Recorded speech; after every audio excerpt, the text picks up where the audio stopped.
Boa tarde a todas e a todos. É com imenso prazer que a Secretaria de Apoio Internacional da Universidade Federal de Santa Maria recebe aqui os professores Felipe Romblé e Arvi Sepp, professores da VUB, a Universidade Livre de Bruxelas, da Bélgica. Obrigada, professores. Lembramos que a palestra de hoje, intitulada Anne Frank e seus tradutores, tradutoras, está sendo transmitida ao vivo pelo canal do YouTube da UFSM. Tá? Então, bem-vindo também aqueles que nos acompanham pelo canal de YouTube. Como é uma palestra híbrida, nós temos algumas pessoas presentes aqui, né? Então eu peço aos que estão presentes aqui que mantenham a máscara, né, o tempo todo da palestra. Nós aqui, enquanto nós estivermos falando, vamos ficar sem máscara. No momento que nós pararmos de falar, a gente coloca as máscaras de volta. E ao final da palestra, então, nós abriremos um espaço para as perguntas, né, que podem ser feitas pelo chat do YouTube, quem estiver nos assistindo pelo YouTube, e também aqui ao vivo, pelos que nos acompanham daqui. O professor Felipe Romblé, ele é professor de Estudos de Tradução e doutor em Língua e Literatura pela Universidade Federal de Santa Catarina, onde ele lecionou durante 25 anos. De 2010 a 2021, ele lecionou na VUB, na Universidade Livre de Bruxelas, universidade da qual ele se aposentou, mas continua lecionando e orientando teses. Além de alunos belgas, ele tem experiência em orientar teses de doutorado de chineses, iranianos, brasileiros, além de ter lecionado em vários países estrangeiros, como Brasil, China, Cuba, República Tcheca, entre outros. O professor Arvi Sepp, ele é professor de Estudos da Tradução na VUB, ele é PhD em Literatura Alemã pela Universidade da Antuérpia e Universidade Liebigisen. Ele foi pesquisador no Centro de Pós-Graduação em Cultura na Universidade Justus Liebig-Gießen e no Instituto Leo Beck, em Nova York. Ele tem sido palestrante convidado na França, Alemanha e Holanda. Ele é e já foi orientador de doutorado de estudantes belgas, chineses, brasileiros, alemães, iranianos e palestinos. Então, eu passo agora a palavra aos professores. Okay. We're very glad to give this presentation for you, and maybe for those who were already there during our talk on internationalization, maybe you have already remarked that we are very interested in ideology and the political context of things and the implications of what policy decisions can be. And so today, in this presentation, we will be talking about Anne Frank, about Anne Frank's diary. And of course, Anne Frank is, it's very well known. It's the most translated book in Dutch into other languages. Of more than any other book published in Dutch. So she has become, in a sort of, a complex way, a representative of Dutch language and literature. Contradictory because, of course, she was not Dutch. She was a German Jewish girl writing in Dutch during the German occupation. And so today we're going to talk about Anne Frank's translations. The title is The German Translations of Anne Frank. We will be talking about the German translations, but not only, we will also be talking about the translations into Portuguese, and Portugal and Brazil, and also French, but very briefly. So it will be mainly focused on the German translations, the English translations too, of course, and the Portuguese translations. So just to give you an idea of the importance of Anne Frank, as I said, we will not be focusing on French, but just to give you an idea, the first French translation was in 1950. The last translation was in 2017. Yeah? So there are 4 French translations. there are, if I'm not mistaken, 5 Portuguese translations. So you can see, I mean, quite some translations. Again, to give you an idea of the importance of the book. And when we are talking, that's the next slide, the importance of translating the diary, well, it is, let's say, you could say that it is Holocaust literature. I mean, Anne Frank was murdered during the Holocaust because she was Jewish. But of course, her diary stops at a moment where they are deported. So we don't get an insight into the horrific details of what concentration camps were, for example. But it is, in this sense, also a book on testimony, on bearing witness, but in another way. So, and then, of course, I mean, translating this, something which is really personal, I mean, is always very difficult. It is something sensitive. We will see why this is sensitive, yeah? And what different languages mean. How this direct testimony, I mean, can be rendered into other languages, and we will see what the political and ideological ramifications are of translations. The beginning. Yeah, we will start with the beginning. I just said the first French translation was in 1950. Here, that's the next slide. So the first French translation was in 1950. The first German translation was in 1952. And then the first English or American translation was in 1952. And it's very interesting to have a look at the American translation, yeah? Because again, we were talking about in our talk on internationalization, we were talking about, I mean, the weight of American popular culture, yeah? and the soft power of American culture. And I mean, it was not our idea to make some link between these two talks, because there is not really a link, but we will see how this American translation has played a major role in the success, if we can talk of success, in the success of Anne Frank's diaries. So 1952, the first American translation. And I said, I was talking about American popular culture. I was talking about soft power. This is a picture, yeah, from Times Square, New York, 1956. And I'm sure you can't really see this, but of course you can see the billboards, you can see the advertisements. But in the corner to the right, on top, probably you can't see this, but this is an advertisement for a Broadway spectacle on Anne Frank's diary, 1956. Now, of course, this is, well, for me, this was a surprise, because already in 1956, 12 years after she was,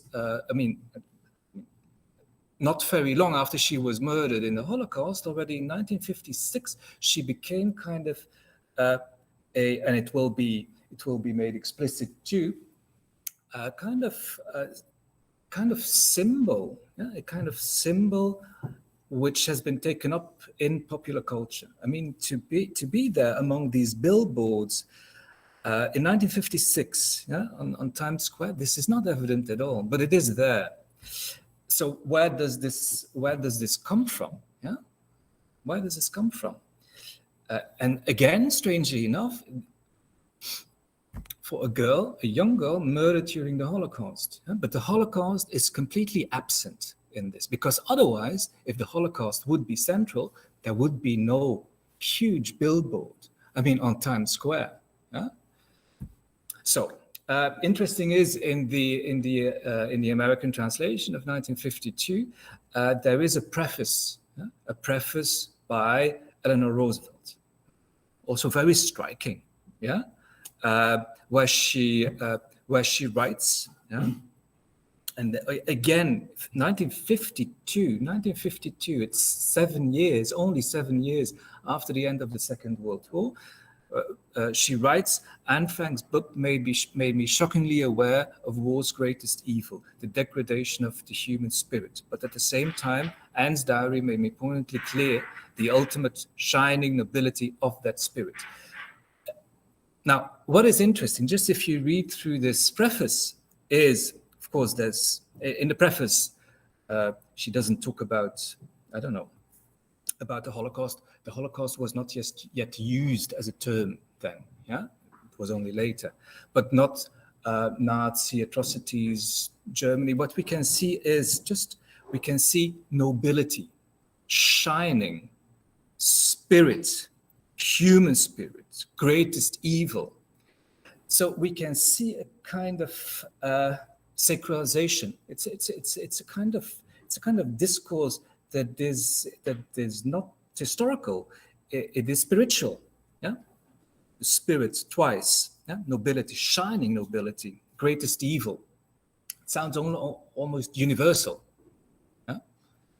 Again, striking because it's not very long after the Second World War, and a lot of Americans, of course, also fought in the Second World War. I mean, millions of Jews were murdered in the Second World War, and they were in the United States too. So it is not universal; it is very specific.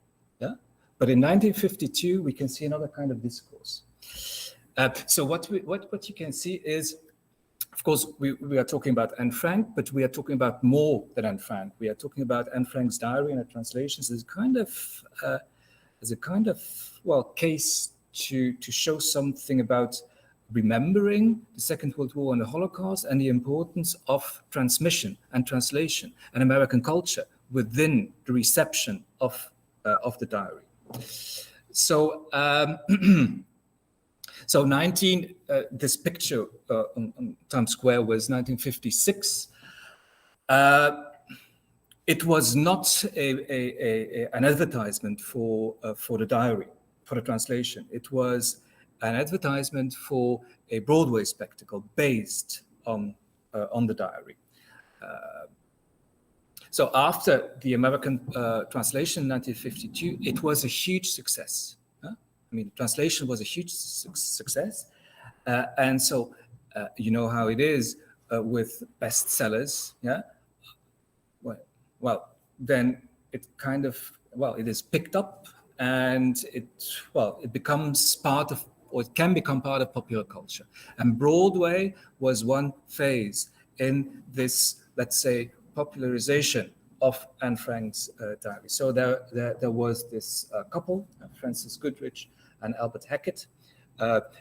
They were at that time well known in Broadway, but also Hollywood. And they, if you want to add something. Okay. Yeah.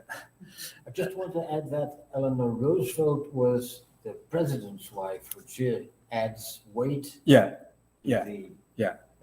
Of course, Roosevelt is a name that rings a bell. Of course, so prefaces are really important and very interesting, of course, because it's a kind of framing. Yeah, and if in 1952 it's the president's wife writing the preface, I mean, it says something about even national importance. Yeah? It becomes something that goes beyond just a translation.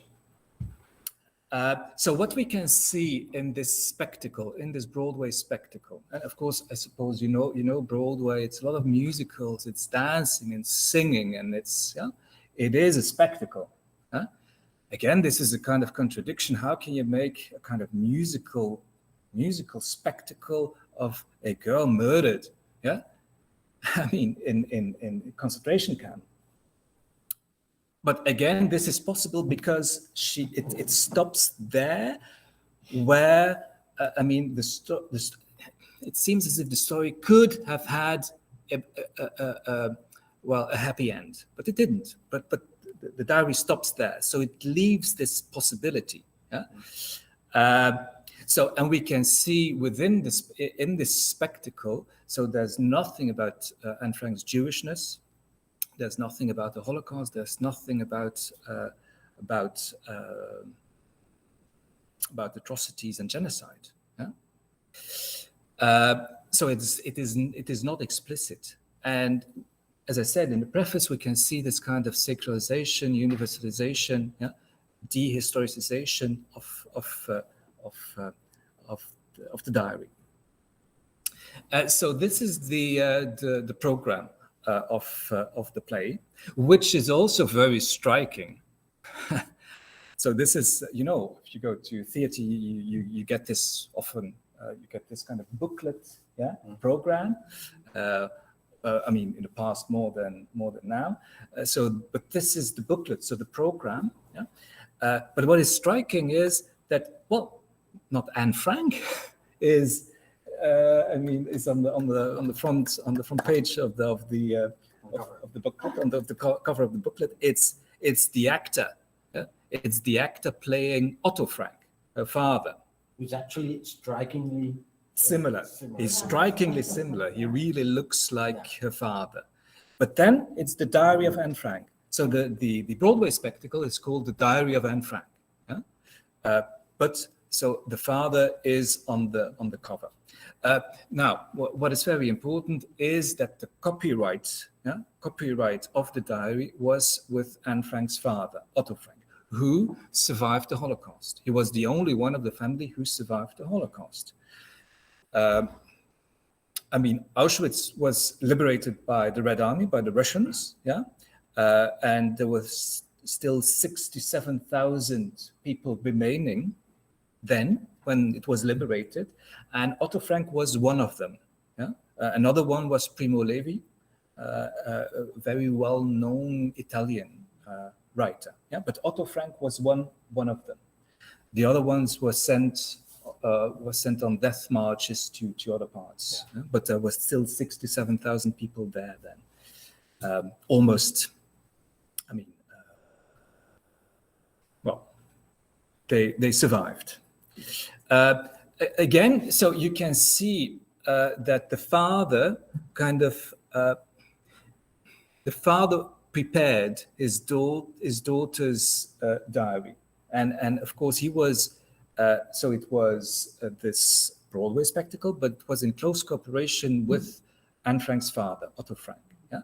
And so he kind of directed the way, how the spectacle, had to remember his daughter. Yeah?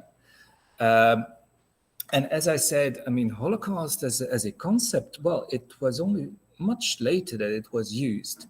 And so in the 1950s and right after the Second World War, this Jewish suffering, yeah, was not central. Was not central because at that time in memorial culture, Jewish suffering was seen as just suffering in the context of war. And there was Polish suffering, and there was Russian suffering, and there was German suffering, and there was Jewish suffering. Now, this is not the way we remember the Second World War, but this was the case. So this Jewishness was taken out, yeah, of Anne Frank, of the representation of Anne Frank's diary. Yeah? And then, we get this again. This is also from the playbill, from the program. It's another cover. Yeah, there are different versions, but again, you can see the father, yeah, having a very central position, yeah, and protecting his daughter and lovingly,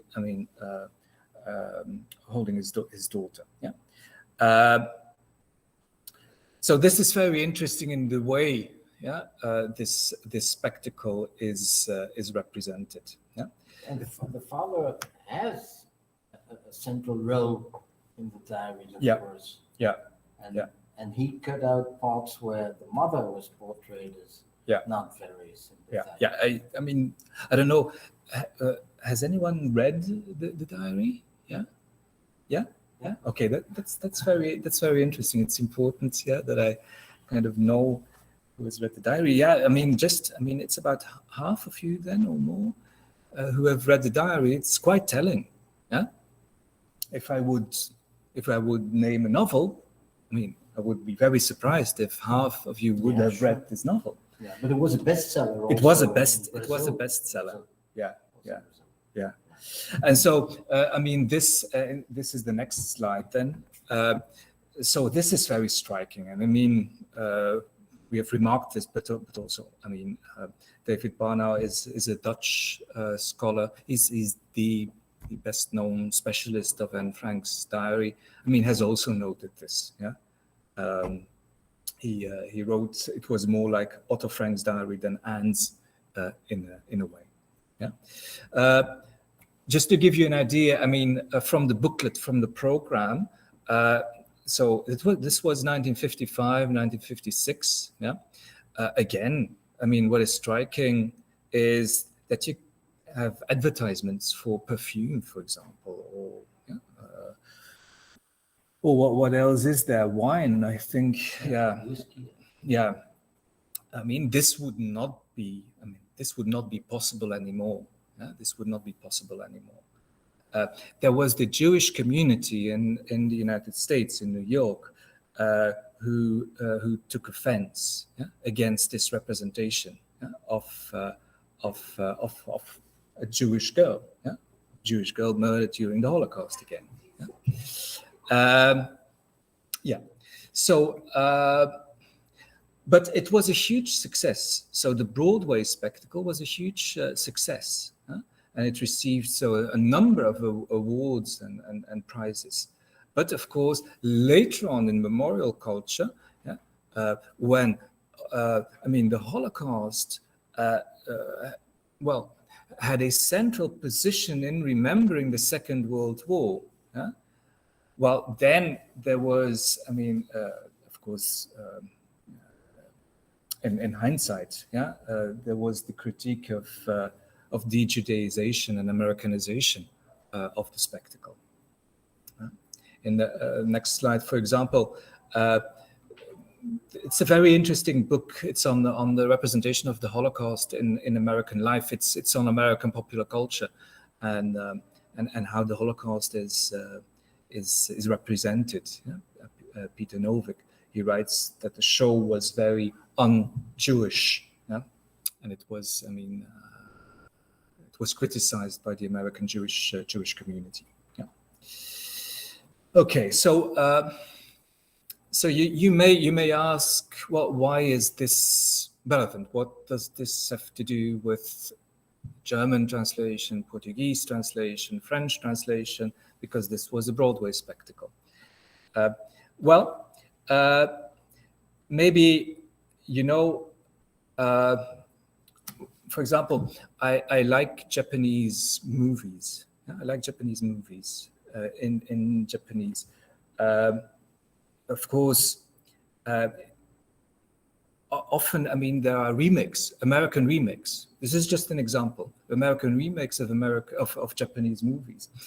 And so these Japanese movies become famous through the American remakes. So there's a kind of transmission, from the Japanese to, I say, United States, to the English, and then from the English to the rest of the world.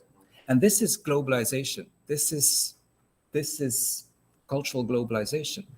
And I'm not criticizing, but this is how it is. Yeah, and we could see the same thing with Anne Frank. So another scholar, Alvin Rosenfeld, writes with regard to this Broadway spectacle. So he's a scholar of Holocaust studies.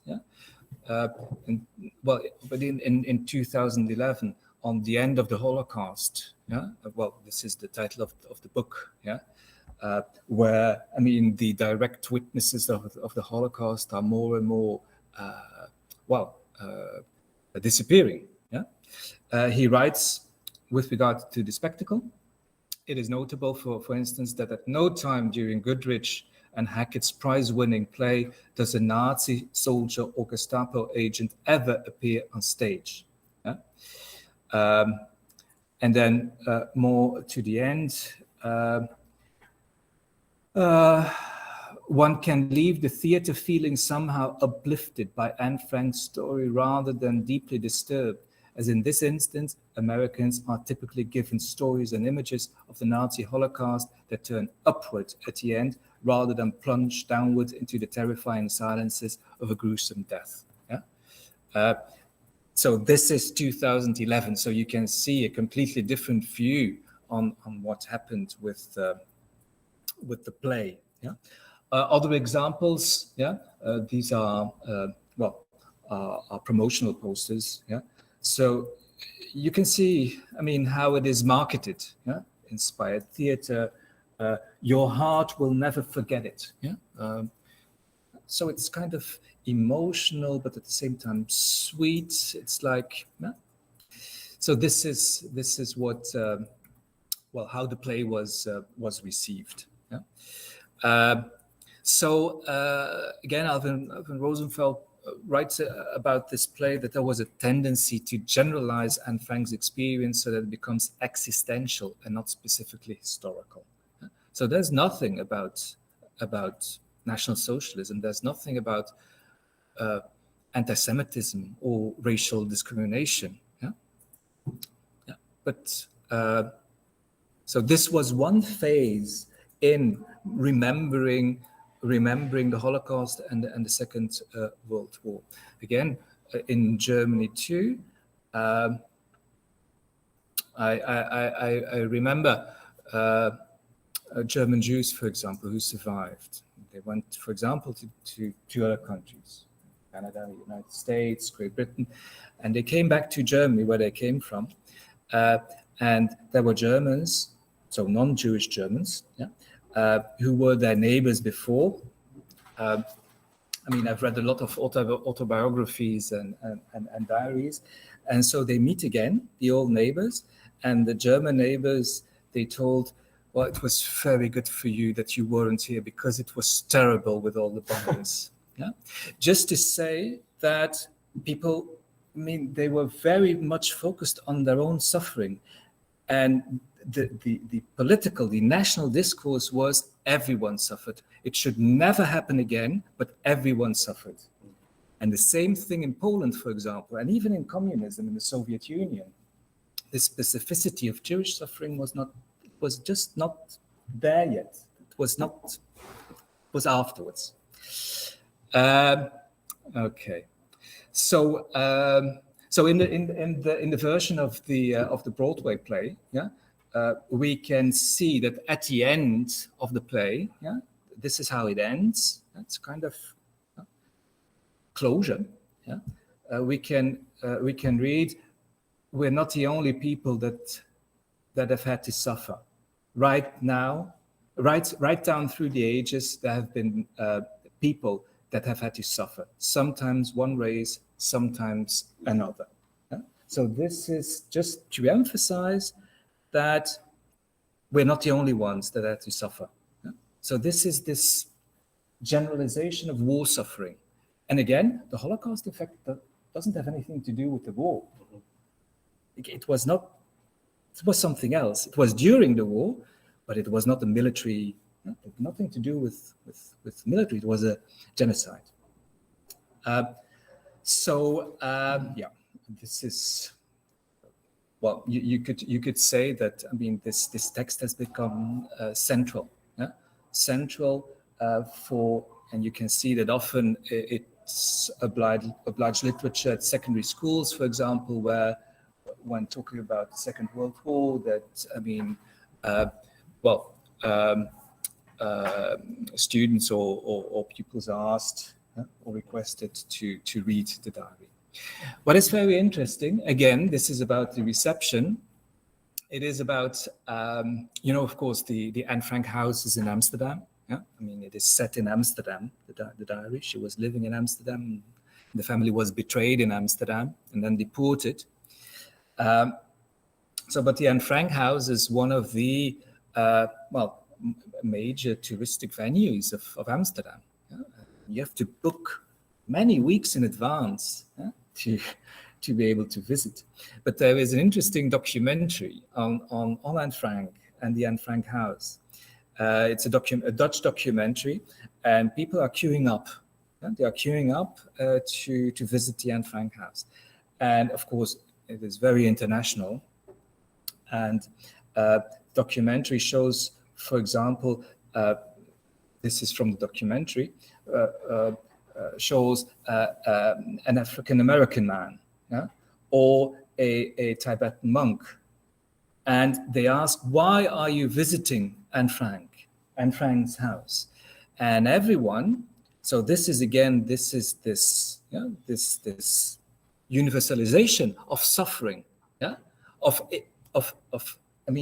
everyone can see what injustice is, and Anne Frank has become an instance of injustice. I mean, what could a 15-year-old girl ever do wrong to deserve this? I mean, she has become the symbol of innocence, and therefore people can relate to this because, of course, other groups, other people have suffered injustice, and therefore, in different countries, very different experiences, but if experiences of injustice, are reflected, in the way Anne Frank is, how the reception of Anne Frank is in different populations, and therefore the documentary is very telling.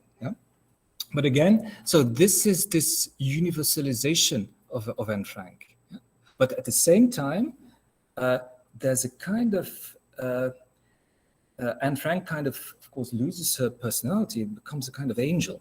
And she was not an angel. I mean, she shouldn't be an angel. A 15-year-old girl shouldn't be an angel. But you have this kind of angelic, spiritual rendering of this girl as a kind of saint. And so this is universalization of Anne Frank, and the Broadway spectacle, played an important role. I think I will skip some slides, like Lawrence Venuti. Okay. So so you can see that it has become a bestseller. 1955-56, the Broadway play. Later on, and I will say something about this, there has also been a whole, in 1959 on Anne Frank's diary. But it is through the Broadway spectacle that in the Netherlands, it was first published in Dutch, the original in 47. But it was no success. And then in 1950, as I said, German translation, French translation, but it was no success either. But in 1952, with the American translation, it was a huge success. And then, as I said, 55, 56 Broadway, 59 Hollywood. And already after the Broadway spectacle, we can see that in the Netherlands, where the diary in 47 was no success, but through the American success, there's a kind of global transmission from the United States, so of this Dutch book back to the Netherlands. And it's only then, after Broadway, but that's, after between 47 and 56, that's 9 years. So after 9 years, Anne Frank becomes a success in the Netherlands because people have picked up that it was a huge success in the United States, that people are talking about this, that it has become a bestseller. And again, what I said about American remakes, for example, because it was an American remake. It was a kind of American remake of the book. And through this remake, it becomes popular in the country of origin, in the Netherlands. This is already in the 50s. Yeah, already. I was just thinking about, you have Etty Hillesum, for instance, Yeah, which is very similar Yeah. to Anne Frank. Yeah. Very similar. It's also a Dutch girl Yeah. with a diary who dies in the Holocaust. yeah, But she didn't have an American remake. yeah. And so Yeah. it's not as successful. No, it's true. It's true. And there's a very good diary of a Ukrainian Jewish girl, same age. Yeah, it's really excellent. It's very moving, but no one knows the diary. Yeah, I mean, it has been translated into English, but only recently. But of course, after the Second World War, it was the Soviet Union. I mean, United States or the West was not ready to have this kind of remake, because it would have seemed like a Soviet influence. Yeah. So what you can see in the next slide, yeah. So this is from a Dutch magazine, yeah.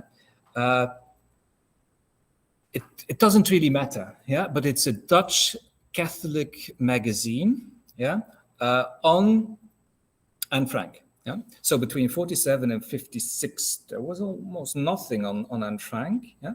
But then in 56, you can see, that the success is, I wouldn't say imported because it was from the Netherlands, but yeah, re-imported to the Netherlands. And you can see again, so this is a Catholic magazine.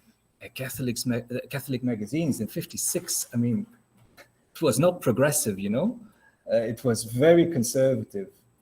And Anne Frank, if you read the diary, Anne Frank she's, as I said, she's not a saint, and she shouldn't be. She is very critical. She's very self-conscious, yeah, very intelligent too. But here again, in the reception, she's dressed in white. She behaves like a good girl should in the 50s. So you kind of, yeah, you get this cultural transmission back to the Netherlands. Very something that strikes me now that it says, well, it doesn't mention the fact that she was Jewish. No. But it says, werd vertrapt onder Duitse soldatenlaarzen. Mm-hmm. Which has been trampled. So this life of a young girl, which has been trampled by German soldier boots. So, and this would probably not have been possible in the United States. No. This reference to the Germans. Yeah. Of course, the Dutch, they experienced more than in Belgium, for example. Yeah. But they experienced, German military aggression. Yeah, it was hard. And so Anne Frank here becomes a kind of symbol of this Dutch experience. Mm-hmm. Yeah.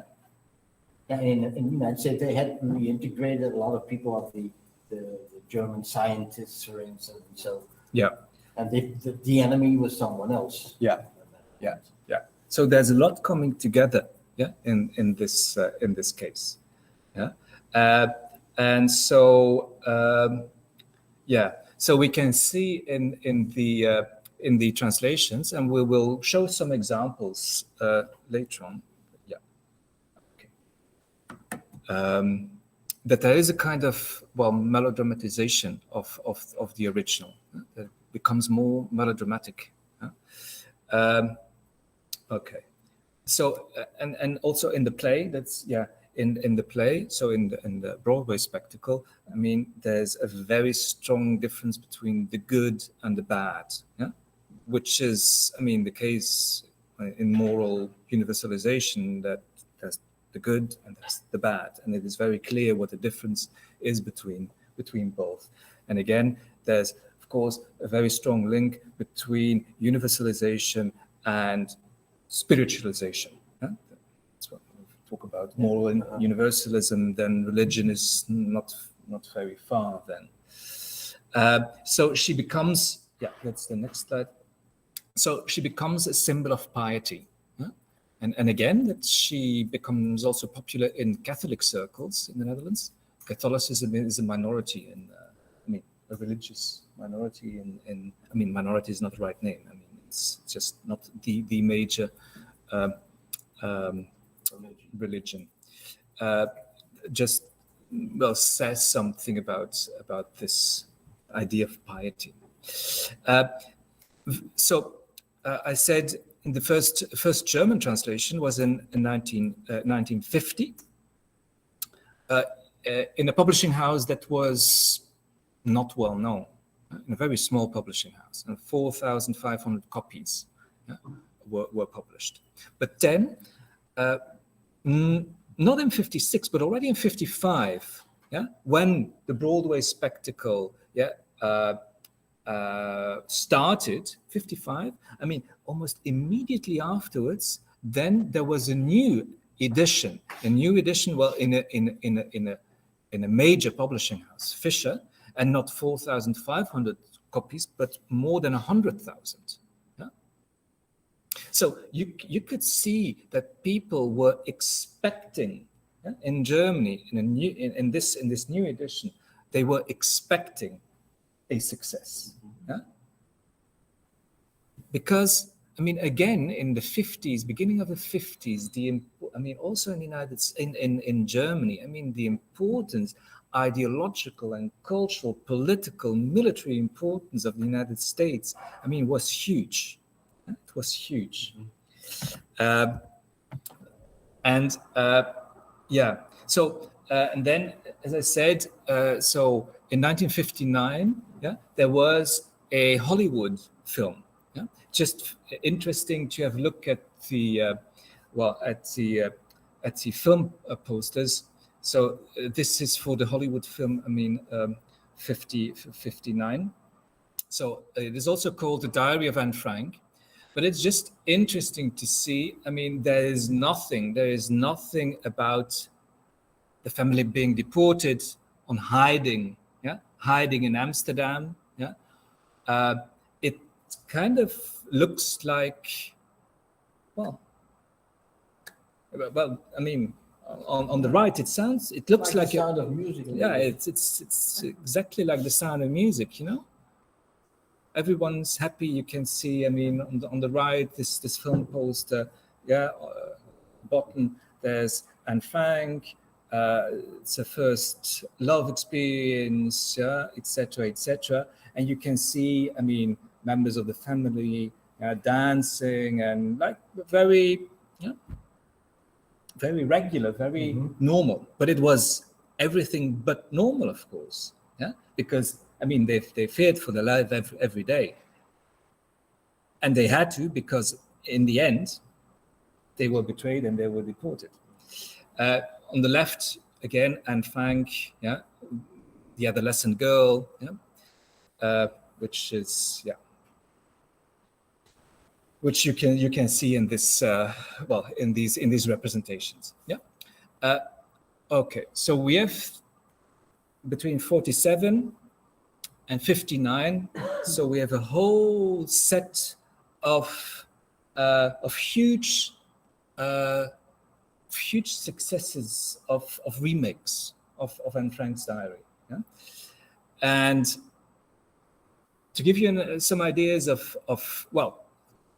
sometimes it's difficult to grasp right now. But for example, in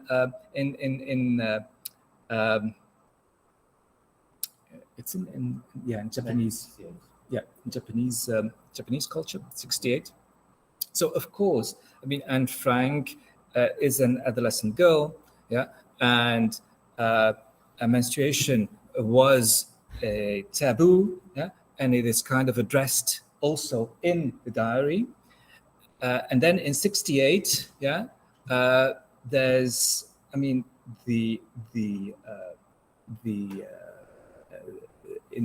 Japan, so sanitary tampons were called Anne tampons. So Anne Frank's diary was a huge success in Japan too. And again, you have this kind of, how would I say, sanitized, sacralized version of a girl, of what a girl should be. And then, I mean, tampons were called after Anne Frank. Yeah? And there's still, I said this last time to Philip, there's still a company called Anne's Day, and it's, well, in the 60s it produced tampons, but now Anne's Day Limited produces sanitary products. Yeah. But again, you can see the advertisements in Japan, a young girl, and then there's a direct link to Anne Frank. Yeah. Again, in Japan is a very interesting case too. There are a lot of mangas on Anne Frank. Yeah. But again, I mean, of course, Japan was in the Second World War too. It was an ally of Germany. Yeah.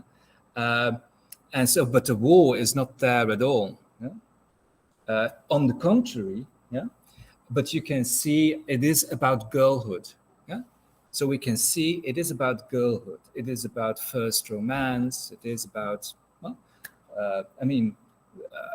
tensions with parents. It is, yeah, about adolescence. Yeah? Here too, just some other examples. Yeah. So, yeah, it's more kind of moral representation, moral lesson of how, as a girl, you should behave. Yeah. There's a very interesting book in French. It is, yeah, on mangas in Japan on Anne Frank, only on Anne Frank mangas, and it is. Well, it is very interesting to see how, I just said in this Dutch documentary, where different populations can relate to Anne Frank because they have experienced injustice too. But in Japan, of course, their injustice are the nuclear attacks, nuclear bombs on Hiroshima and Nagasaki. Yeah? And so there is a kind of very strange reversal of roles where the Japanese, with their trauma in Nagasaki and Hiroshima, they feel, I mean, they feel this kind of solidarity with a German Jewish girl murdered by the Nazis. It is very strange, yeah? And therefore very popular in Japan too. Yeah? Other examples of popular culture, yeah. This was on Amazon. There was an Anne Frank costume called a child's World War II girl costume. Maybe you know I mean, the still remaining pictures of Anne Frank. I mean, this is this kind of 1940s girl's outfit, yeah. And then on the right you have this. This page from the Washington Times, yeah, on the fact that it had to be renamed and redrawn from Amazon. But again, yeah, it is kind of, Anne Frank does not have anything to do with this, of course. It is all about the imaginary, yeah? And the imaginary can be victim, it can be girl, it can be 1940s clothing, girls' clothing. It can be, yeah, but it doesn't have to do anything with the person. Here, for example, in Amsterdam, that's the next slide. In Amsterdam, Anne Frank. I mean, this is by a Brazilian artist. Yeah, by a Brazilian artist. And it's a huge, yeah, it's a huge canvas, yeah. But Anne Frank represents diversity, yeah. Also, let me be myself. Let me be myself. So Anne Frank, also LGBTQ, yeah, diversity, cultural diversity, religious diversity, tolerance, yeah. Let me be myself. Yeah? So this is what Anne Frank represents. I think she would have been very surprised if she would have seen, I mean, what the diary, I mean, would have meant, of course. Yeah, just a few other examples, but you can go through this. Yeah, where Anne Frank is always there. Yeah, and then you have this. This is a Jewish stance, from 1968. This is in French, where Jacques Givet, where he criticizes the left. Yeah, but I mean, I won't go into detail. Maybe because I don't think we will have enough time. Okay, just a couple of well, I don't know how much time we still have, because maybe you can say something about the Portuguese translations. 3 to 3. So. Yeah. 3 minutes. Yeah. So maybe you can say something about the Portuguese translations, because what I've just said, I mean, is relevant to understand the Portuguese translations too.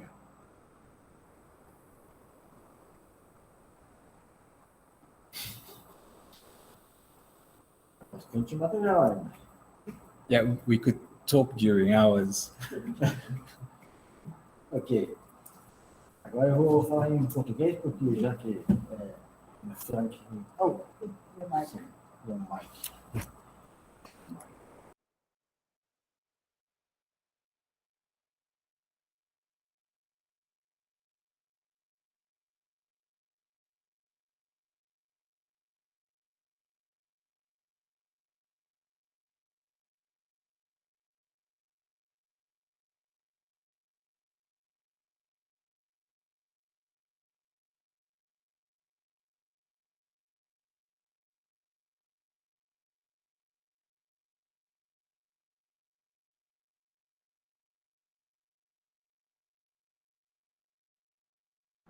Okay. The screen.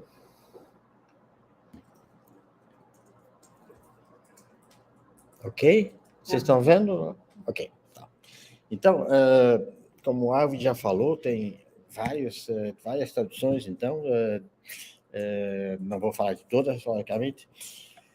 E dessas traduções em português, eu achei, quando eu comecei a pesquisar isso aqui, eu achei realmente surpreendente como tinha traduções para o português. Tem 2 para o português de Portugal, não é? A primeira, por exemplo, que é aqui da Ilse Louça, que é de 1955 e que foi produzida a partir da tradução alemã. Diz aqui também em original holandês, mas eu acho que não sei se isso é verdade, né? Aí vocês podem ver aqui também que tem uma também já muito cedo, o original é de 1947. Depois,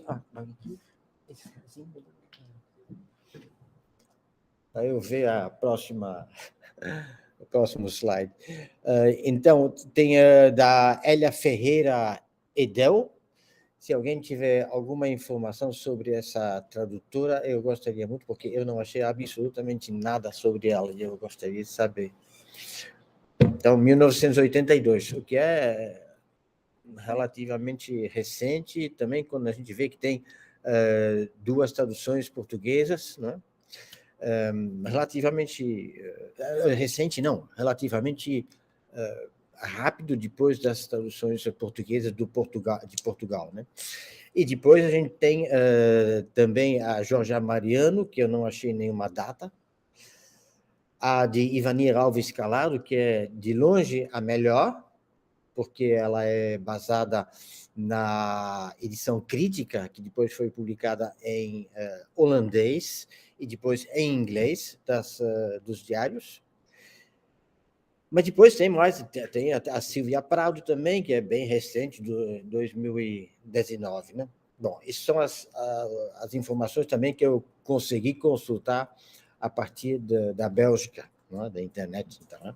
Bom, então, nessas traduções, sempre tem algumas coisas um pouco interessantes. Tem uma pesquisa, inclusive, que foi feita por Lefebvre, aquele belga, aliás, um pesquisador de tradução, já há um tempo atrás, sobre a maneira como se evitava como se evitava as menções das coisas judias, assim, parecia que não tinha mais judeu em toda essa história. Então, foi traduzido sempre assim, como tentando evitar a palavra judeu, judia, como se essa palavra fosse já efetivamente como manchada pela propaganda antissemita alemã, não é? Então, por exemplo, aqui vocês podem ver que, bom, talvez não seja tão claro para vocês, mas tem tem o Joden, que seria judeu em holandês, né, que é do lado esquerdo aqui, né, que a Anne Frank, ela usa a palavra Jod 16 vezes, vocês podem perceber. Ela diz, Jodenwet volgt op Jodenwet, Joden moeten een Jodenster dragen, Joden moeten een fiets afgeven, Joden mogen niet in de tram. Vocês podem ver pela tradução o que ela está dizendo, né? E isso justamente isso é evitado, não só nessa tradução da Hélia Ferreira, que eu coloquei aqui como exemplo, mas também nas outras traduções que eu não, por falta de tempo, não coloquei todas, né? Mas vocês veem que tem 10 vezes só que se menciona a palavra antissemita judeu-israelita, né? Então, é muito menos do que no original, como se quisesse assim, evitar justamente essa referência aos judeus, que é justamente essencial, como o Arvid já falou, né? De repente se torna uma coisa que era judeu, um problema judeu, não é? Ela, como menina de 15 anos, ela estava escondida, porque ela era judia, não porque ela era adolescente ou holandesa, não, era por causa disso. E justamente nas traduções, você vê que isso começa a se transformar, não é? Judeu começa a ser traduzido por israelita, por semita, sabe? Ou não sendo traduzido, não é? Então, toda essa coisa assim que é tipicamente judia é eliminado. Depois, tem outras coisas também que são simplesmente traduções estranhas, né? Só vou falar aqui desse fuzila, vocês podem ver lá mais ou menos no meio, vocês veem que tem fuzila. Então, né? Fuzila, então, diz aqui, bom, posso ler, inclusive, você já ouviu falar em reféns? Não posso imaginar nada mais horrível. Cidadãos notórios, gente inocente, são atirados na prisão à espera do seu destino. Na realidade, não é destino, diz no original, diz veroordeling, que significa condenação. Se o sabotador não for encontrado, a Gestapo possivelmente fuzila 5 reféns. Aqui é como uma pasteurização do que é realmente, na tradução do Ivanir, que é muito melhor, né? E traduz literalmente, os colocam em fila diante de um muro.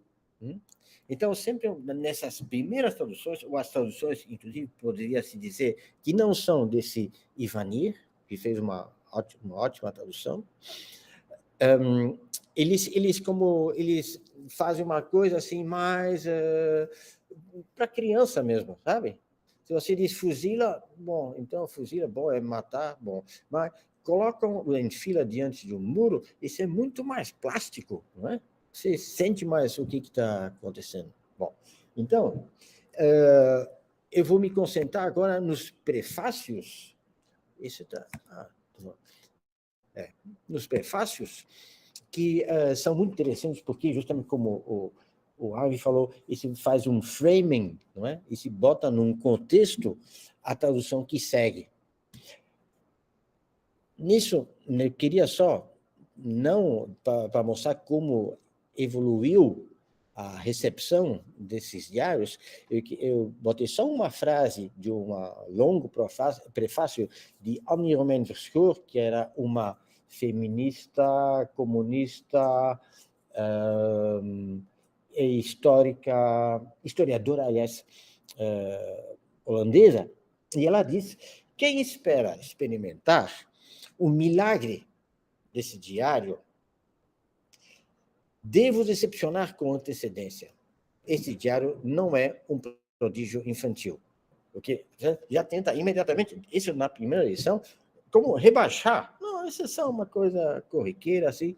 Eu não sei exatamente porquê, mas se esse diário não é feito por um prodígio, então eu não sei o que é um prodígio, realmente, né? Porque realmente é um livro que tem um impacto e você se pergunta como é que uma menina de 13, 14 anos conseguiu escrever uma coisa tão adulta. Né? Bom, agora, os prefácios das traduções portuguesas, brasileiras, aliás, elas confirmam um pouco o que o Arve já falou do framing, não é? De colocar num determinado contexto das traduções. Aqui, por exemplo, você vê a tradução, eu coloquei especificamente prefácio da tradução de Silvio Prado. Eu não tenho como saber se foi a Silvia Prado que escreveu esse texto. Isso eu não sei, mas é a única referência que eu posso fazer. Bom, então ela diz: o sonho de Anne Frank era se tornar jornalista e escritora famosa. Não deu tempo, mas seu livro virou best-seller, não é? Isso não deu tempo? Como que não deu tempo? Ela simplesmente foram buscar ela e levaram para um campo de concentração onde ela morreu. Não é que não deu tempo. É tudo assim como isso mais um público infantil. Não vamos assim como é que eu vou dizer, como chocar. Como é que é? Vamos sugarcoat. Sugarcoat, exatamente. E depois também como adolescente, como no Japão, não é? Anne viveu um turbilhão de emoções. Você sabe como são as adolescentes, né? E conflitos como qualquer adolescente.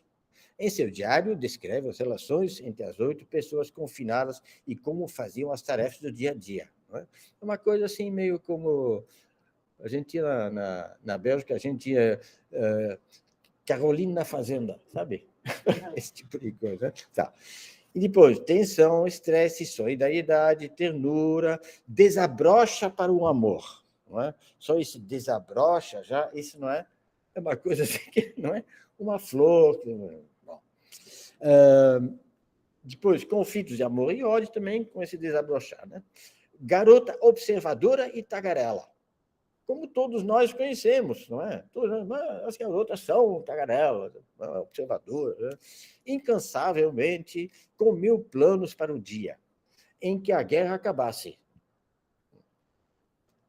Qual guerra? Não é? Então, eu posso até pensar, mas, inclusive, isso duvido, que na Bélgica a guerra é uma coisa mais presente, não é? Porque a gente teve na guerra, a ocupação e tudo mais. Mas você lê isso no Brasil, você fica pensando, será que é a guerra do Paraguai? Não é? Aí não tem nenhuma menção nem dos alemães, nem dos judeus, nem dos campos de concentração, são os horrores da Segunda Guerra Mundial. Então, tem um framing que vai exatamente na mesma direção que o que a gente viu com as outras versões. Aí a gente tem, por exemplo, a tradução da Jorge Mariano. O que eu acho interessante é que, aparentemente, e contrariamente ao que a gente pensaria, me parece que os tradutores não se copiaram. Isso eu acho bom, não é? Então, os prefácios também são diferentes, mas na mesma direção. Então, aqui, uma garota muito observadora, inteligente, que adora escrever. Depois, interessante aqui é a perseguição de Hitler aos judeus se tornou insuportável. Mas, bom, O Hitler era o chefe, mas era a perseguição dos alemães, ou no mínimo dos nazistas. Não é? Mas a perseguição de um Hitler se tornou insuportável. Bom, quando manda as pessoas para o campo de concentração, é um pouco mais do que insuportável, eu acho, né? Não tem nada assim disso, né? Então, os textos, produziu textos recheados de informações. Eu achei essa palavra recheados também, tem uma coisa assim, né, que eu não consigo muito bem explicar. Mas depois de 25 anos no Brasil, eu acho que esse recheado, não é? Parece uma bala, assim, né? Não é? Parece uma coisa recheada.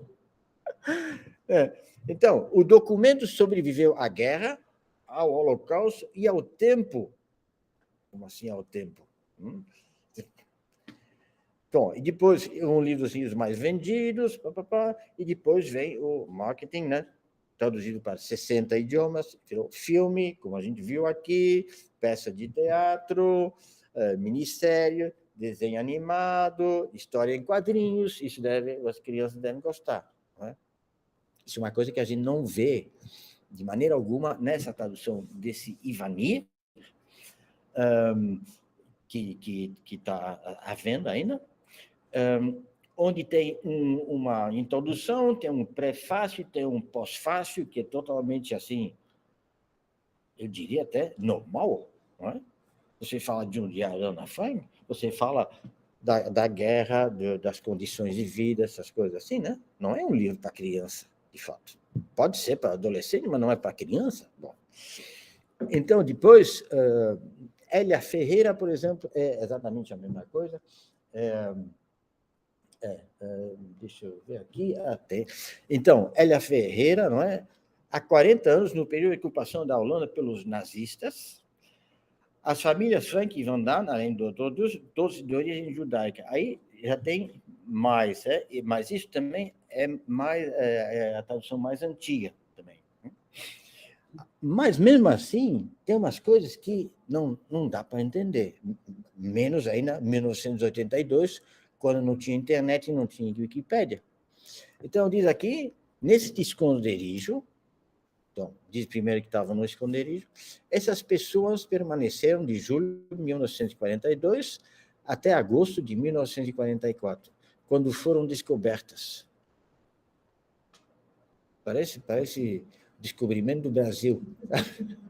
Foram descobertas por quem? Não? E por quê? E aconteceu o quê? Não é? Ana estava num momento importante, não é? Momento importante. Descoberto o anexo sagrado, de novo descoberto, seus ocupantes foram presos. O que será que significa isso? Após o término da guerra, então, nada de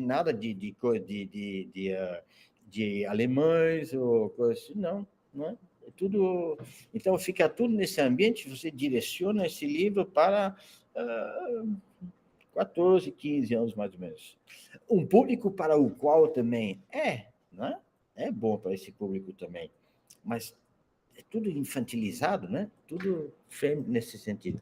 Quando a gente vê esse último, a tradução de Ivani Alves Calado, aí é totalmente diferente.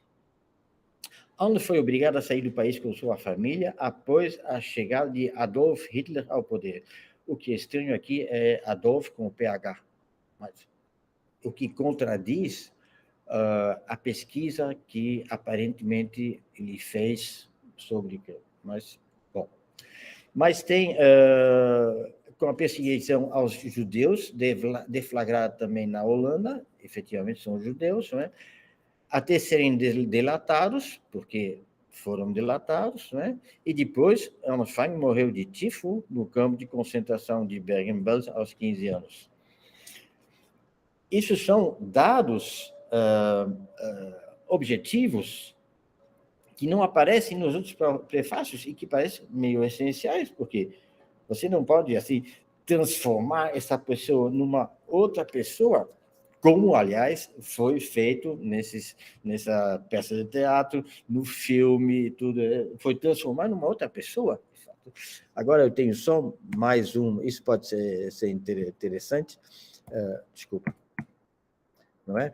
Quando você compara essa menção de judeu e tudo mais, né? Vocês percebem que bom, sim, eu acho grandes diferenças, que no original aparece 73 vezes Yod, ou Yod, que seria judeus, e depois só 63 na tradução da Ilse Lossa, que foi até uma judia fugida também da Alemanha, que foi para Portugal. Só que ela usou a tradução para o alemão. E nessa tradução para o alemão, isso é uma coisa que não falamos ainda, mas isso foi tirado muito, esses judeus, assim, inclusive alemães, foi tirado porque a justificativa oficial era, sim, mas para um público alemão, a gente não pode ficar insultando os alemães. Então, eles tiraram os alemães do diário Ana Frank. É realmente um pouco estranho. Mas vocês percebem que outros também aqui, né, quando você vê Deutsch, alem com asterisco, porque alemão, alemães, etc., não é? Aí também, 68 vezes no original, e depois só Elia Ferreira, por exemplo, só 47. Então, os alemães são eliminados do diário da Ana Frank. Né? Então, para concluir, vocês podem ver que na tradução realmente acontece muita coisa. Claro que o texto em si permanece, não é? É o mesmo texto, mas sempre direcionado para um determinado público, outro público ou não, depende também do momento histórico.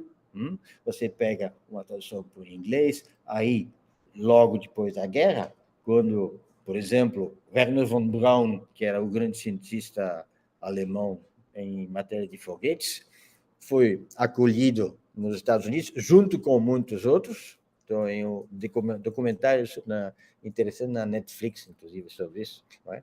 Eles pegaram todo esse pessoal, vem trabalhar para nós. Então, vamos esquecer agora um pouquinho esses alemães e vamos nos concentrar nos russos. Então, você vê que isso tem um reflexo nas traduções, o que a gente não esperaria. Bom, mas, de repente, muito obrigado. E, de repente, tem alguma pergunta ainda? Microfone. Alguém, perguntas agora do pessoal que está assistindo presencialmente aqui? Não? A Mariana. Não sei se tu faz em inglês ou português. Como tu quiser. Pode fazer em inglês também. Bom, mas o Arvi também entende. No, I can make it in English, no problem. Yeah. It seems to me that there's a problem here that Anne Frank is an example of. And it's the fact that there's an important message in this book that we want to convey to as many people as possible. But if we convey this message with all the specific points that may cause a problem, a cultural clash or something, it won't reach as many people as we might want it to reach. But at the same point, when you take off all these details that are not details, are very important, are crucial to the book, it becomes kind of disembodied. It becomes a fiction, not an actual narrative about something that happened. And how can you, when you are translating, how can is this something that you wait? It's something you think about. Like, I want this to reach more people, so I'll take something that may cause a problem with this book. And when you draw the line, how can you convey a message without taking too much of the book? I'm curious about how it is for translators, because I work with philosophy, and we have this problem too in many books. So how do you think about this issue? I'm curious.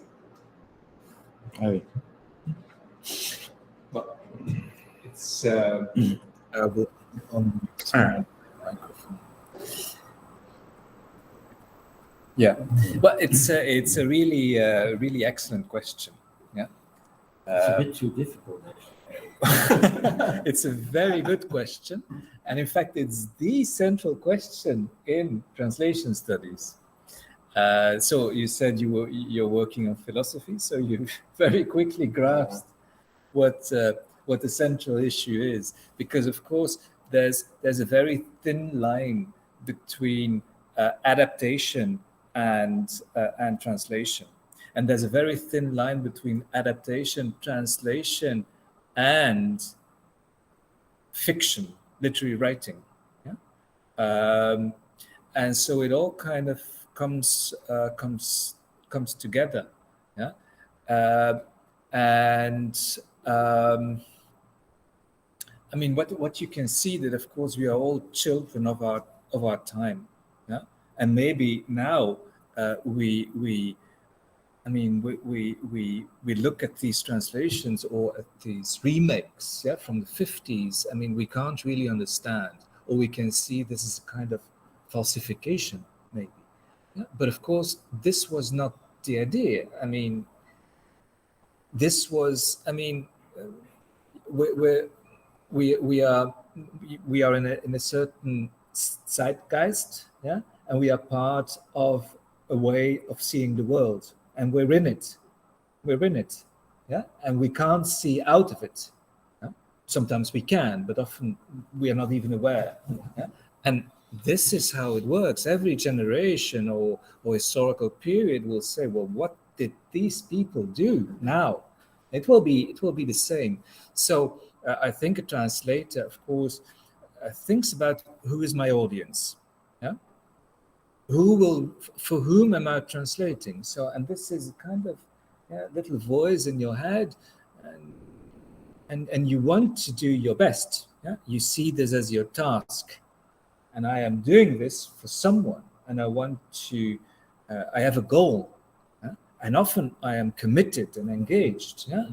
And you want to do something, and then of course you can see how different these translations are, and of course, I mean, there are cultural differences too. Yeah? And now we're in a period where people say, well, you have to be aware of the sensitivity of translating this kind of works, because it is a work. I mean, it is Holocaust literature. And it means that we do not want to falsify historical truth. Also, in a period where there is a lot of fake news, where there is falsification, or where the original people who really experienced this cannot contradict this anymore. And so then it means, as a translator, I mean, you are aware of this, and then you will not rephrase. I mean, this is how we see this now. But again, this is also a cultural matter, because we've not shown this, but we had the slide, but in 2004, yeah, they had the first North Korean translation. Yeah? In South Korea, there were already translations, but in 2004, the first North Korean translation. Yeah? And this was the period of George Bush. Yeah? And then, I mean, the translation was made against George Bush. Very strange. What does Anne Frank have to do with George Bush? And so the North Korean translation had to be read by children, younger children, at North Korean state schools. And then, as a North Korean translator, of course, I mean, you know what your task is, yeah. And if you don't do this, well, I think you'd better be afraid. So there are a lot of things as a translator, yeah? Of course, ideologically, politically, historically, but also even banal things like deadlines. I mean, being a translator is really hard. And of course, we're now, I mean, from a distance, I mean, comparing these translations but it is hard, of course. Yeah? But the main thing as a translator, and that's the important thing of the discipline of translation studies, is to make this explicit so that you kind of show what is going on. Yeah, but I mean, you can. It's all the ethics of translation. Yeah. In fact. Yeah. Because it's a moral issue as well.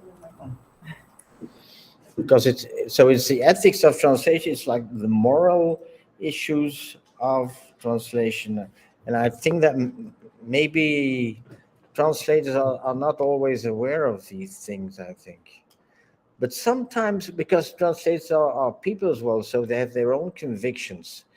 So I heard that now, because of the Russian or Ukrainian war, they were thinking about eliminating translations of Dostoevsky, Tolstoy, which is ridiculous, of course. But on the other hand, you can imagine someone, a translator, translating something, a Russian author talking about the Ukrainians, and then thinking, yes, but if I translate literally the Ukrainians as Ukrainians, then, well, there can be pressure from you're a person, you're a human, so there can be pressure, or you can be not. But here, the Ukrainians are not portrayed.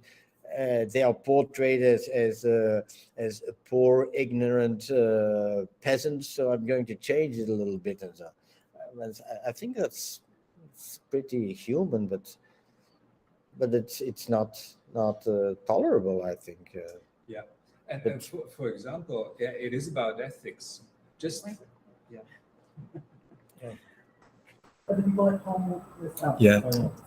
So just think, yeah, about you translating a book with racist language. You're against racism, and then you have to think, for whom am I translating? Yeah. And what do I do with this? Yeah? I mean, this is about ethics. You could say, well, I have to show how it was back then. People should know. It may be shocking, but this is the way it was. Or you could say, well, this is really not possible. No one will accept this anymore. And then, like the word nigger in Mark Twain, for example, yeah, I mean, and so, yeah, and Philip, I mean, often there have been boycotts of literature being translated. I mean, just a couple of months ago, I heard of a British translator who didn't want to have her works translated into Hebrew because, I mean, it was about the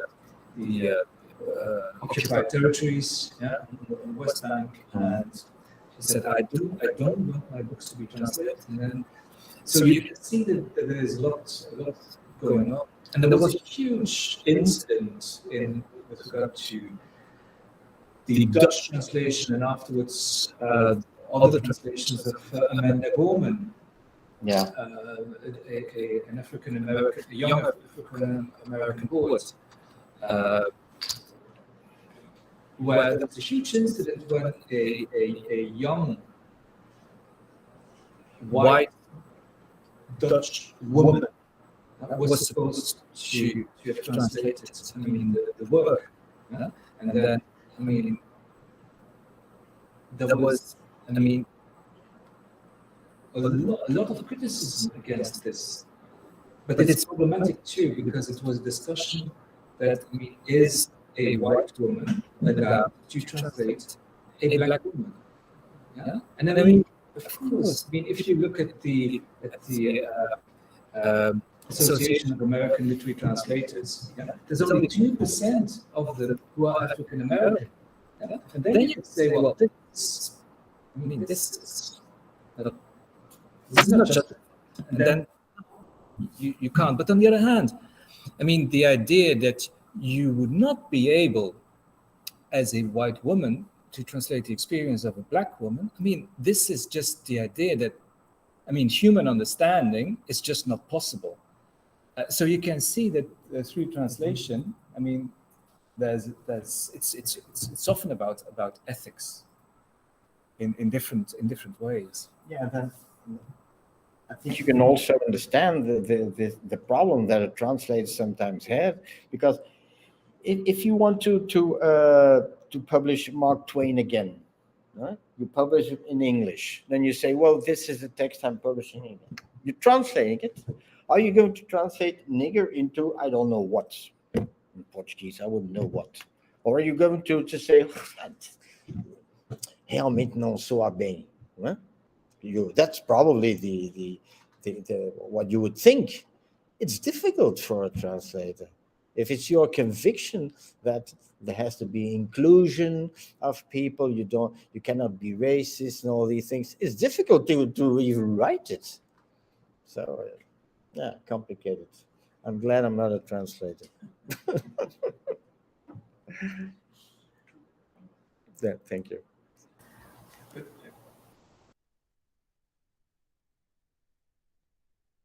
Philosophical.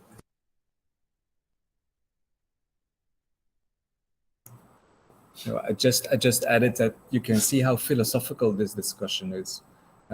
So the basis of translation studies, literary translation studies, is very philosophical. The references are philosophical because it has to do with ethics. Yeah. Ok.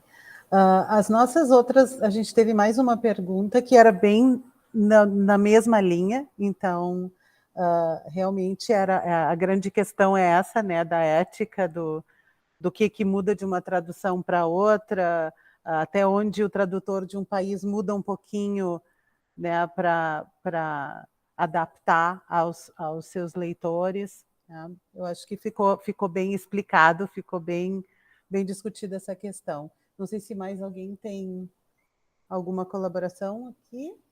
Deixa eu dar uma olhada lá também, tudo tranquilo por lá. Bom, como nós já passamos um pouco do da hora que nós tínhamos, né, proposto, eu quero mais uma vez agradecer vocês, né? Muito obrigada, professor Felipe e professor Arvi. Sempre um prazer vê-los, principalmente agora, né, vê-los pessoalmente, depois de 2 anos de pandemia, né, começando a conseguir fazer esse tipo de evento de novo, que é uma grande satisfação. Esperamos recebê-los novamente muito em breve aqui na UFSM. Tá? E queria agradecer o pessoal que veio pessoalmente aqui, que está nos assistindo aqui, ao pessoal que está assistindo também pelo YouTube. Tá? Agradecer a equipe da SAI, da Secretaria de Apoio Internacional, incansável, né, com toda a organização. O bom é que uma pessoa da equipe inventa uma coisa e todo mundo entra, né, trabalhando junto. Muito obrigada. Agradecer ao professor Júlio César, ao professor Baiar também. Né? Então, uma boa tarde a todos. Né? A gente encerra por aqui. Cuidem-se, vamos continuar nos cuidando para poder continuar fazendo esse tipo de encontro. Né? Então, uma boa tarde e até uma próxima.